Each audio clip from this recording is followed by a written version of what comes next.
Hey guys, this is Bob from Fields Land Rover Northfield.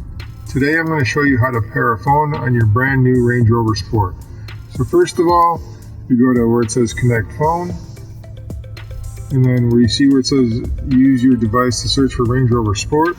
So next you go into Bluetooth, and at the very bottom you should see Range Rover Sport, so you click that. Then you click pair, and yes on the screen.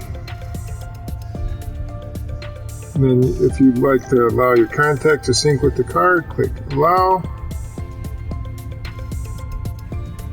And now it's going to ask you if you would like to use wireless CarPlay. All you do is just use CarPlay and then click yes right here.